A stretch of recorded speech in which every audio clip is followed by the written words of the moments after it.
This is the RTM Radio Network with the Yankee and the Brit, the lovely Donna at my side. On the telephone, we have with us Billy. Hey, how are you? Not too bad, thank you. How are you? Wonderful. How do you say your last name, Billy? Is it Grima? Well, in Australia we call it Grima, but in Canada we call it Grima. All right, so let's Grima. go with Grima. Grima it is. How's Billy Grima? Billy Grima is doing great. Relaxing, just winding down, and just finished trying to write some songs. It's good. Things are good. I can't complain. So you're Canadian, eh? Yeah, born in Australia, moved to Canada when I was 15. Ah, that's why your accent's a little twisted. Yeah, twisted. I sound like a mutt. I said to Randy earlier, I said, hey, that guy's got an accent. We just couldn't figure out which one. Yeah, I've heard that before, believe me. How long you been in Canada? I've been in Canada. No, that means I'm going to give my age away. I moved here when I was 15, so I just turned 49. Oh, you're still young. You got a lot of work to do yet. You deserve more money for saying that. Put the check in the mail. Yeah. So how are you? What's going on up there? Is it snowing or anything? The weather getting nice? So we had a really bad storm actually last night. It's all gone away now, so it's good. Everybody's starting to start barbecuing, put it that way. So, but the weather is going to get better now. As for the band, we're recording. I'm recording my 4th album. So you said you was writing some songs earlier when we called you up before. What you writing? What type of stuff are you going to be writing? It's basically just, I don't know, I write about anything, but right now I'm just kind of writing. I'm focusing on maybe trying to do something positive, hanging out, just being lazy, that kind of song, lazy, hanging out in the morning, getting up, and you just sit in the kitchen with whoever.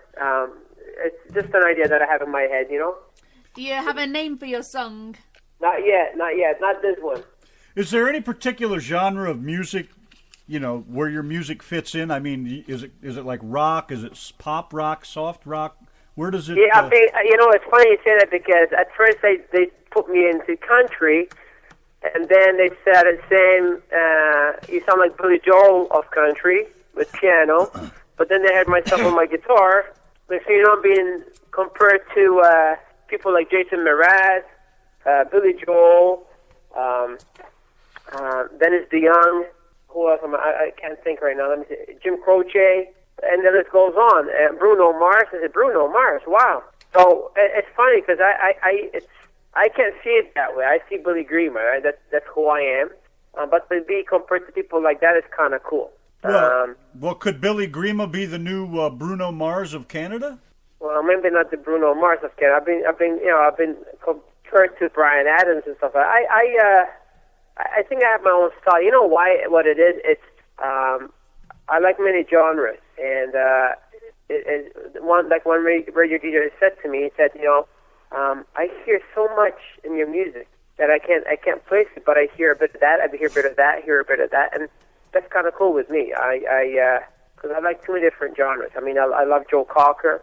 I love bands like Toto. I love bands like Jason Mraz.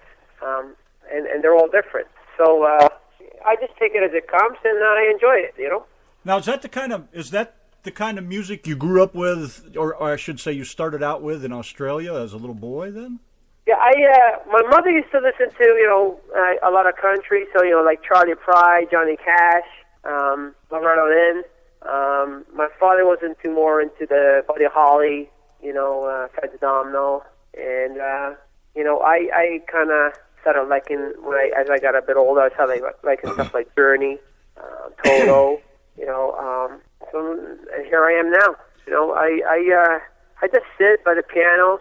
Like the album I just did, Sugar and Cream, the first some of the songs were written on piano, and then I said, what, I got to change it up a bit. So I picked up my guitar, which I had not played for many, many, many years, and I wrote my last 3 songs. One of them was Pleasure to Have Met You, the title track song, Sugar and Cream, and the song Living the Dream. And, so now, I fiddle around and just play what feels good, Well, to me, that's always really what anybody should do, is play what feels right, what comes out of your soul, more than what might make you $1 somewhere.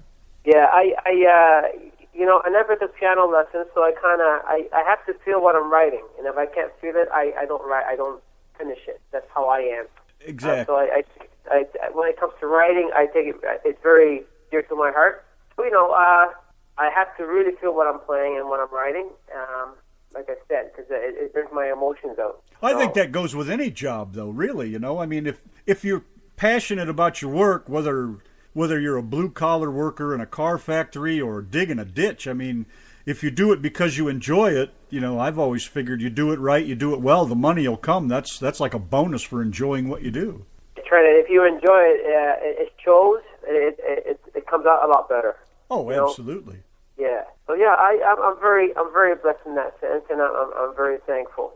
And what part of Canada did you say you were from? I'm in Toronto. I'm about 40 minutes north of Toronto. Yeah, so you're not far from the United States border. Not too far. My sister lives in Niagara Falls, so I've gone that way quite a bit. Have you played in the United States at all? Yes, I have. I went to Nashville. Oh, wow, good. I went there for the Josie Show Awards, and I went to Texas. Had a great time in Texas, up in Jefferson, Texas. Where was that at? Jefferson, he said. Jefferson. That's over on the east side of Texas, is it? Houston area? area? I really liked it because it's my kind of town, really small. A lot of history. I love history. Oh, I love. That's where we're at, is Texas. I just love it here. I'm originally from Ohio, on the other side of Lake Erie, right there, and I'll never go back to Ohio. I just love it here too much.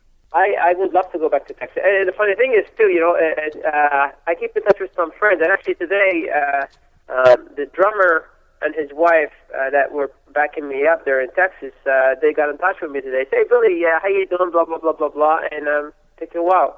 And also, yesterday at work, I met a guy from Texas, two guys from Texas. They're into the trucking business, too. So it's really cool to see that. We were just yapping about that. I love it. Great place to be. Like I said, I love being out there in Jefferson. Like I said, because of the history. I love the history. And you said that you work in the yard in a trucking company. Do you guys call the tractor you drive? Do you call that a yard dog? No. What the heck? Capacity. That's the one I drive. But yeah, I could be the dog anyway. We're like a family there, right? It's a big company, huge company actually. But it's the same guys that go in the morning and have their coffee, and when we're not busy, we kind of go sneak in the back there for a little bit and just relax. And we get where are you? That kind of thing, I won't tell anybody.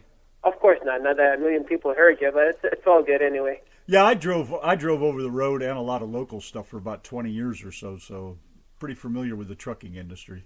I never thought I'd be doing it. I had a bit of my life kind of turned upside down there for a while. I was in the bakery industry for 30 years. As a baker? Yeah, I had my own bake shop and whatnot, but personal stuff happened at home, and things changed, and I said, you know what, I'm gonna try something different. So trucking came up. We all have things like that in our lives. I think that's just a given with anybody. The funny thing is, if that never happened, I wouldn't be doing music right now, and it's my passion. That's something I love to do. It's always been. I put my music on hold for over 20 years, and here I am. Well, I'm a firm believer that everything happens for a reason. Thank you very much. You just took the words out of my mouth. Yeah, I can't imagine things not happening the way they do without having a reason behind them. Sometimes you'll just find that one thing is linked to another, and you don't even realize it until you look back, years later. Yeah, I never believed that until all this happened. I have a great family, and here we are. Not too bad. So what inspires you to write some of the songs you write? I mean, where do you come up with the lyrics? Is it just pop into your head, or do you have just pop something? into my head, but I think that I write, most of the stuff I write is stuff I can relate to, or things that have happened to me in any shape or form, whatever.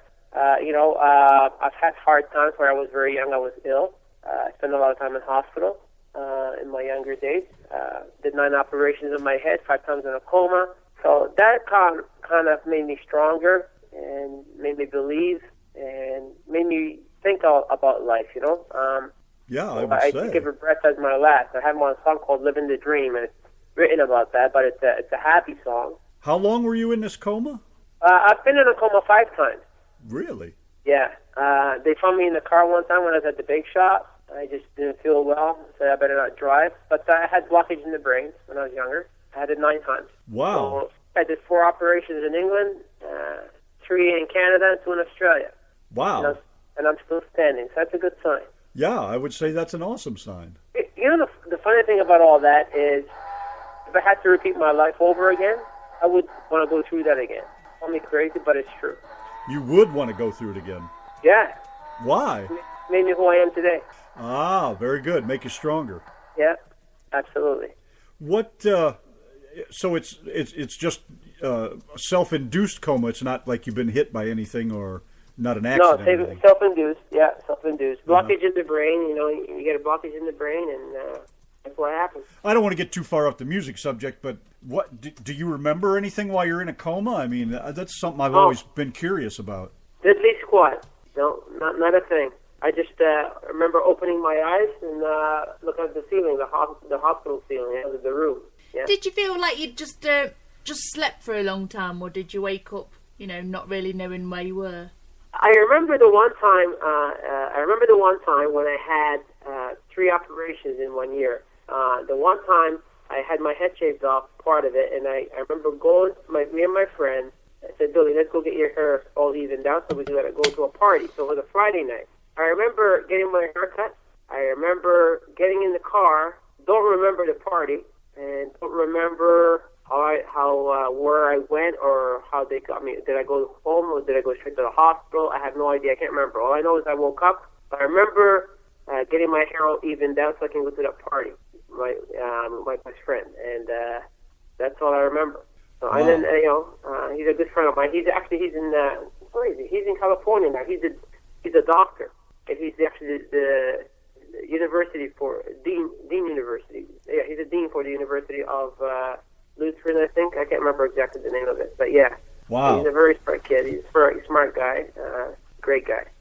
Joseph Graham says Billy's a great guy, super talented, and a trucker to boot. Yeah, he's a great guy too. I had a great time on his show. It was awesome. The funny thing is, like you said, things happen for a reason. When Joseph started interviewing me, I didn't know he was a trucker, so he brought that up. And I said, "Oh wow!" I said, "Well, I got a surprise for you." He goes, "What?" I said, "I'm a trucker too," and we hit it off, and here we are talking to you. Yeah, he's a great guy. Good old Joe, man. He's that's my buddy Joe. Fantastic. That's fantastic. Yeah, he's a great guy. I'll give him that much. That's for sure. And I do plan to come to Texas again. Pardon me? I do plan to come to Texas. You're welcome to come to Texas anytime you want. Believe me, like I said, I really enjoyed getting there, and I even thought about having my children. I thought about my kids were talking yesterday about doing trips. Where would we go? And I said, I'd like to go to Texas again. I'd like to go to Nashville again. What part of Australia are you from originally? I'm from the western suburbs of Sydney, a place called Blacktown. So you've been out to the Outback and all those places? Yeah, we used to go. Actually, there was a gentleman I was talking to Joe, when I was on the show with Joe. Indy. You were talking to Indy. Yes.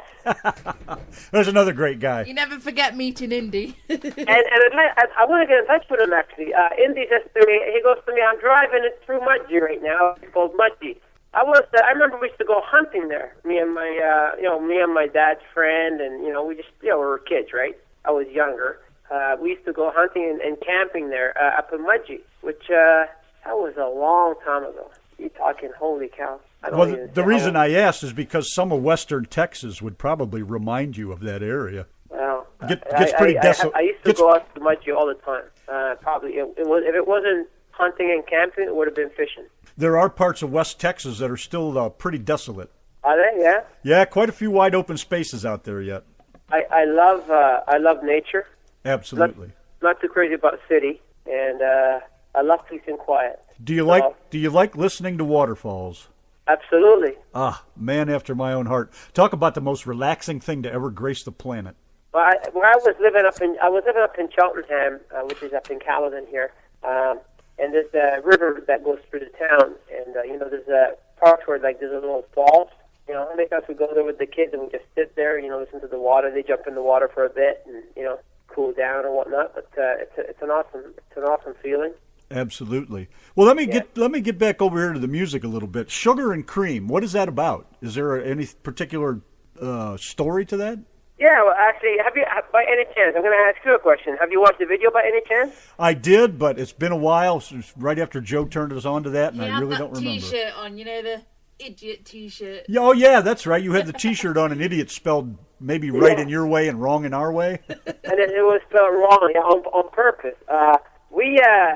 That song is actually based on a true story. I bumped into this lady, and she was holding her jacket in her hand, and I said, why don't you hang your jacket next to mine? And next thing you know, I got a song about it.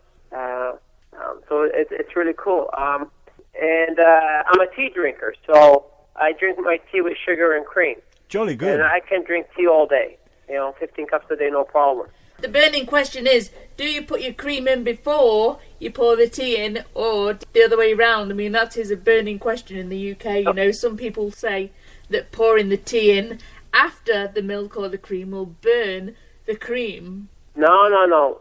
The tea has to go in first, because when I put the cream in, it has to be the right color. When I make my cup of tea, it has to be the right color of, if it's too white, I won't drink it. It has to be the right color of tea once it's done. Do you like it so strong that you can stand your spoon up in it? That's right, baby. Now you're talking. That's builder's tea, that is. How are you a trucker? That's builder's tea. Sugar and cream. And you know what? I don't drink tea out of a paper cup. So I have to watch my driving, because I always drink it with the mug open, like just a regular ceramic cup. I couldn't agree with you more. I drink my coffee the same way. I hate it in a paper or foam cup. Yes, so I have to watch how I drive, and it's amazing. It's so cool. All right, tell us about that T-shirt. So that was a T-shirt. Actually, was in my town. The baseball team that we're on, we just call ourselves the Village Idiots, and I thought it was really suiting to put that on when I was doing the video. And on purpose, we spelled it wrong too, just to show that we're just kind of having a great time, and that's what it's all about. You have, especially in a small town, you just want to be able to live life, enjoy, and get rid of the crap. There's so much crap going on in the world. It's constantly, everybody's got crap to carry behind their back, and it's nice to smile and have a great time. So do you have the same band members all the time? Most of the time I have the same band members, yes. There's 3 guys that play with my band that have been with me for over 25 years. So yeah, and then there's a couple of guys that kind of, if I need to, if they can't make it, I'll get, I have subs for them, but most of the time it's the same guys, yes. You want to throw their names out there for everybody? Who's Absolutely. So I have Stevie G on drums. And then I have Grant Johnson, he's on piano. And I have Julio Fuenzalida. He's actually, he's been with me the longest. And he's actually also my brother-in-law. He met my sister, and he married my sister. But he got in the band first before he married my sister, put it that way. So once in a while they throw that thank you thing, Uh-huh. And I have John Forster, he's on guitar.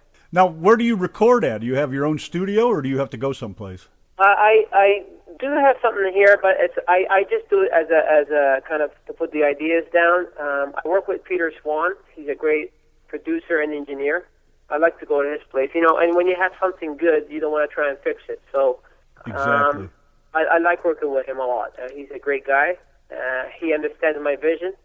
Same thing when it comes to the videos. I have this gentleman. His name is Gregory D'Souza. Well, that was going to be one of my next questions, as far as like your video for Sugar and Cream. How do you go about that? I don't think I've asked any of the other guests exactly how they put their videos together. But I mean, do you just jam and they film you and put it all together, or do you have a particular crew that does that for you? No, what I do is I tell them what I see as my vision as for the song. So actually, the girl in the video, the song was written about her. Actually, we had met. And I tell you about how things happen for a reason. She was out of town because she doesn't live in Canada most of the time, but she just happened to be in town. And I said, I'm just about to shoot the video for Sugar and Cream on Saturday. He said, you want to be part of it? She goes, yeah. And so that was part of it. Now, when it comes to the storyline, I kind of try to follow the song, and Gregory D'Souza, the producer for the videos, we sit together, we kind of chart it out, and we do it. But he understands my vision all the time. I've known him for many, many years, and like the song "I Miss You, Baby," where the girl drops her purse because she's got bad news. That I wanted that in there. I said it has to be in there, and he put it in. It sets a statement. Do you do a lot of takes, or do you usually get it in the first time around or so? Gregory likes to take different shots, different views, and but doing the same kind of thing. And then he sends me a whole bunch of videos and with different versions, and we kind of splice things up and change things around a bit. I don't like this. I like this. This kind of stuff. Uh-huh. But in all these guys that I'm working with, they do this as friends of mine. They're volunteer, but they love to do it. And I'm so grateful for that, But it's a lot of trial and error, but we've learned a lot. Again, see, they do it because they enjoy it. That's a big plus. That's right, and that's what it's all about, I mean, I write music, it's great to have my music being played all over the world. Oh. And I absolutely love it. It's a dream, As an independent artist, it's hard to make money, but it's not about the money. If I was doing it for the money, I would have given it up a long time ago. Oh, absolutely. But at the same time, if I had some gravy coming my way, that would be kind of awesome too. You know what I mean? It's just the way things are in life, But if you're just doing things for the money, I think there would not be any art. Exactly. Well, we do this because we enjoy it. We certainly don't do it for the money. That's right. So it's just the way I see things. But people do art, and I look at my daughters, and they're all good singers. I have Mackenzie, the one that was singing with me on the video for the song "You Mean the World to Me." She's a great artist. She loves to draw, and she's an amazing artist. And I love it. I love to see that because I think art is an amazing thing. How many daughters do you have? I have 3 daughters. Any boys? 3 daughters, 3 girls. No boys? No boys. Wow, that should be a handful. Well, I got 3 sisters, no brothers, and 3 daughters, no sons. You know what they say, right? It takes a man to make a man. It takes a genius to make 3 women. That's it. Well, we know how that's working for you. Yeah, it's killing me. Very good. I am blessed. I must say I'm blessed. Well, one more thing. What about your song, Pleasure to Have Met You? What's the story behind that? The story behind that is, it's nice to have that one person, and I think most of us have that one person where it's like your soulmate. You have, you get that phone call twice or 3 times a day. You're going to talk to that person every day, basically. It could be your best friend. You're expecting a phone call with a joke or a thought. I'll be driving sometimes and I start laughing, and people might look at me thinking, "What the hell is this guy laughing at?" But it's something that crossed your mind. Maybe that you thought it was funny, and you have that person that you talk to every single day, even if it's for 2 minutes, So I call that your soulmate, in my opinion, your best friend. That's beautiful. Absolutely fantastic. Well, thank you. We're going to wrap it up, but if you don't mind, I have a couple questions I'd like to ask you, and just all I want you to do is just rattle off the answers real quick. Okay. You may have heard these questions before. You may have not. I got them from somebody else that used to ask the same questions. I don't know if you've ever watched the Actors Studio. It used to be on TV quite a bit. James Lipton used to do the show, and he asked these questions. And I just think they're some of the most intriguing questions, very simple, but sometimes complicated, sometimes easy to answer. I'll just throw them at you, and then we'll let you go, and we'll play a couple of your tunes. Awesome. Okay. Okay, what's your favorite word? Grateful. What is your least favorite word? Crap. What turns you on? Music. And you can answer any way you like. What turns you off? Bitchiness. What sounds do you love? Nature. What sounds do you hate? What sounds do I hate? Sounds do you hate? What sounds? Probably, can I say, arguing. That kind of stuff. I don't know. What's your favorite curse word? My favorite curse word? Damn. What profession other than yours would you like to attempt? Missionary work. What profession would you not like to do? Mechanic. I don't like grease either. Yeah. One more. If heaven exists, what would you like to hear God say when you arrive at the pearly gates? Welcome. Excellent. I'd be glad if he'd even speak to me. Yeah. All right. Well, thank you very much for your time, Billy. It's a pleasure. We're going to throw some of your tunes on here. We're going to let you go, and you can tune in and give a listen. If you're in the chat, I'm sure people will say hi. That shouldn't be a problem. Thanks again for calling us back, too, or letting us call you back after the little internet issue. Yes, I'm very, very grateful. Thank you for having me on your show. Oh, and I would love to have it on my Facebook and on my Twitter so I can share it. It's people like you that make things happen for me, and I'm so grateful. You have no idea. Definitely no problem, and you are everything Joe said and more. And thank you very much again for joining us. Thank you very, very much for having me on. Okay, you have a good weekend. Thank you. You too now. Yep, bye-bye. Bye-bye now.